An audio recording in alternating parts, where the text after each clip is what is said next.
आपण बघतोय की अगदी थोड्याच वेळामध्ये मोदींच्या हस्ते, पंतप्रधान नरेंद्र मोदींच्या हस्ते निळवंडे धरणाचं लोकार्पण होणार आहे। मोदींचा ताफा जो आहे तो निळवंडे धरण परिसरामध्ये दाखलही झालेला आहे। अगदी काही वेळापूर्वी मोदींनी हवाई पाहणी देखील या निळवंडे परिसराच्या धरणाच्या परिसराची केलेली आहे आणि अगदी काही क्षणात पंतप्रधान नरेंद्र मोदींच्या हस्ते हे जे निळवंडे धरण आहे याचं लोकार्पण करण्यात येणार आहे। अत्यंत ही मोठी बातमी आपण बघतोय, ब्रेकिंग बातमी।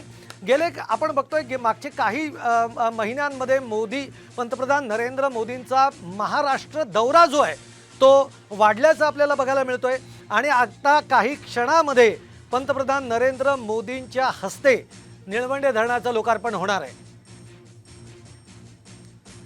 आपले प्रतिनिधी सुशील थोरात आता आपल्याबरोबर फोन लाईनवरनं जोडले गेलेले आहेत। सुशील, आपण बघतोय की हवाई पाहणी सुद्धा मोदींनी केलेली आणि अगदी थोड्याच वेळात निळवंडे धरणाचं लोकार्पण सुद्धा होत आहे। निश्चितच आता नरेंद्र मोदी यांनी शिर्डीवरून इथे त्यांचे आगमन झालेले आहे। हवाई पाहणी त्यांनी केलेली आहे धरणाची। ती चारही बाजूनी धरणाच्या हेलिकॉप्टरने चक्कर मारून त्यानंतर मोदी आता तिथे ज्या ठिकाणी कार्यक्रम आहे त्या ठिकाणी आता पोहोचलेले आहेत आणि आता हा कार्यक्रम जवळपास झालेला आहे।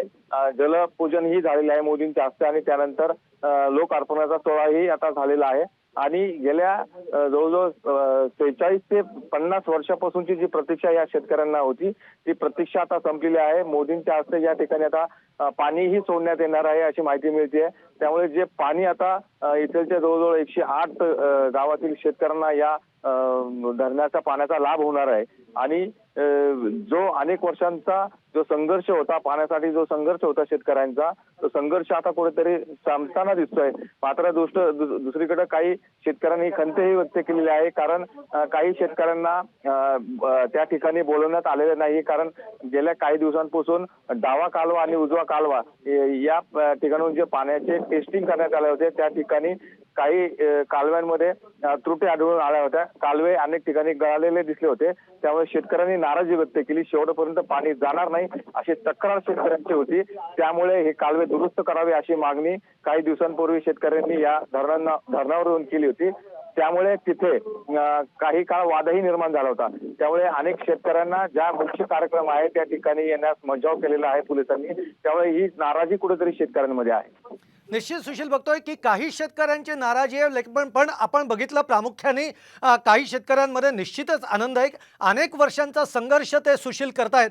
पण सुशील, आपल्या प्रेक्षकांसाठी नक्की ही माहिती द्या की या धरणामुळे आता नेमका किती गावांना, शेतकऱ्यांना याचा कसा फायदा होणार आहे?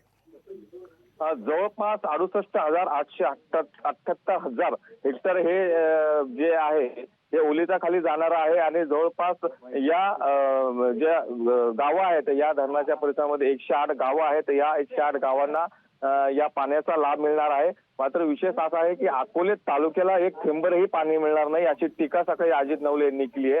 जरी पाणी अकोले तालुक्यात अडवत असले तरी त्याचा लाभ हा पुढे संगमनेर राहुरीपर्यंत जाणार आहे। मात्र ज्या ठिकाणी धरण आहे तिथल्या शेतकऱ्यांना हा लाभ मिळणार नसल्यामुळे कुठेतरी शेतकरी नाराज आहेत।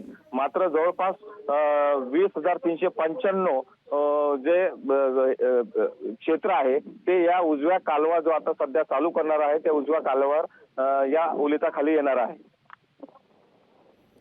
निश्चित सुशील, आपण बघतोय की उजवा कालवा जो आहे तो या सगळ्या ओलिताखाली येणार आहे, पण काही शेतकरी नाराज आहेत। या संदर्भातल्या देखील काही दिवसांपूर्वी आपण बातम्याही दिलेल्या आहेत की हे नवीन कालवे देखील या ठिकाणी सुरू करण्यात येणार आहेत। त्यामुळे आता जे शेतकरी नाराज आहेत त्यांची नाराजी देखील पुढच्या काही काळामध्ये दूर होण्याची काही शक्यता आहे का?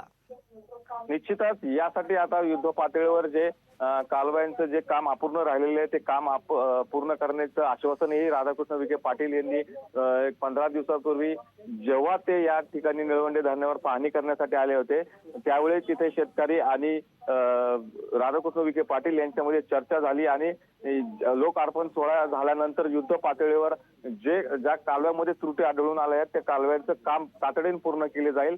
पाणी कुठेही वाया जाऊ देणार नाही असं आश्वासन राधाकृष्ण विखे पाटील यांनी शेतकऱ्यांना दिलं होतं.